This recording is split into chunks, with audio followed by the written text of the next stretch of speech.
हम लोग अपने उत्तर प्रदेश लोक सेवा आयोग द्वारा आयोजित होने वाले वर्ष 2024 के प्रारंभिक परीक्षा को दृष्टिगत जो भारतीय राज्य व्यवस्था से जुड़े हुए तथ्यों की चर्चा कर रहे हैं अपने व्यक्तिगत अनुभव के आधार पर, उसी के संदर्भ में हम लोग एक अति महत्वपूर्ण विषय देखते हैं जो कि भारतीय राज्य व्यवस्था का ही है और जहाँ से प्रश्न समावेश आते ही रहते हैं प्रत्येक ईयर, प्रत्येक परीक्षा में.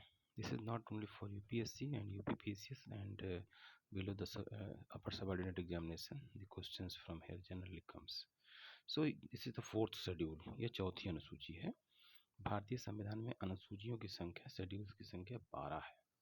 ये प्रश्न सीधे आ सकता है, किस अनुसूची में क्या प्रश्न है, ये भी आता है. तो भारतीय संविधान की कुछ अनुसूचियां अति महत्वपूर्ण है, जिसमें कि चौथी भी एक है. तो इसमें क्या है, राज्यसभा की सीटों के बारे में है. तो पहला क्वेश्चन क्या हुआ कि भारतीय संविधान की चौथी अनुसूची में क्या है, राज्यसभा के सीटों की संख्या के बारे में है.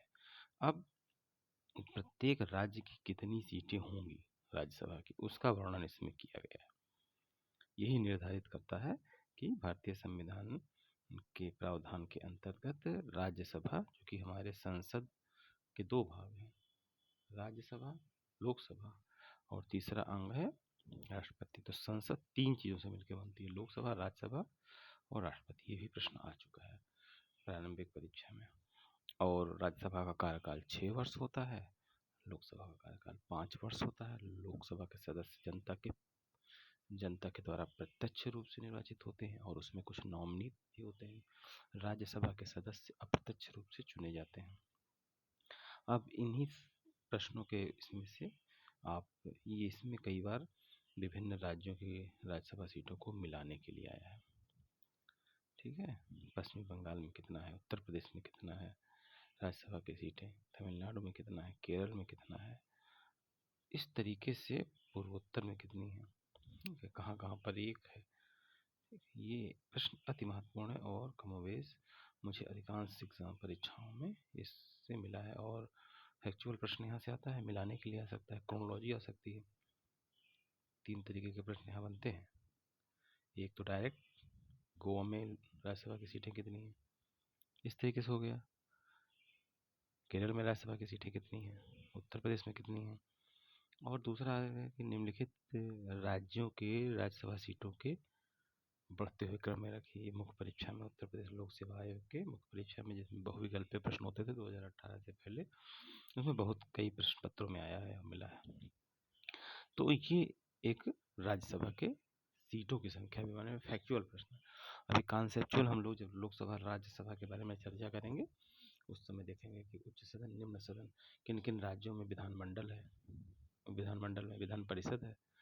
कुछ राज्य ऐसे भी हैं जहाँ उच्च सदन है, विधान परिषद की संरचना हम देखेंगे.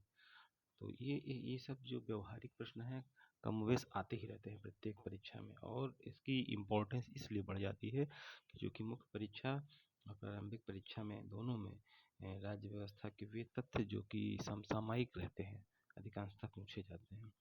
अभी एक परीक्षा में पीछे वाले एग्जामिनेशन में भी जो है कुछ इस तरीके से प्रश्न आए हैं.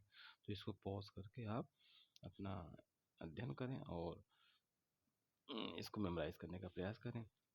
इसके बाद हम 8वीं अनुसूची देखेंगे, 7वीं अनुसूची देखेंगे, 11वीं और 12वीं अनुसूची अलग अलग करके देख लेंगे. तो भारतीय संविधान के 22 भाग, 12 अनुसूची और 300 से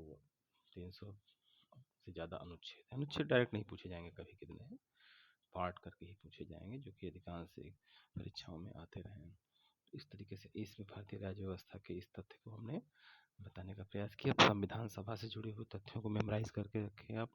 निर्वाचन आयोग, लोक सेवा आयोग, कंप्यूटर एंड ऑडिटर जनरल, लोक लेखा समिति, estimate committee, public account committee और कमेटी ऑन पब्लिक अंडरटेकिंग, इस तरीके की समितियां हैं भारतीय संविधान के अंतर्गत.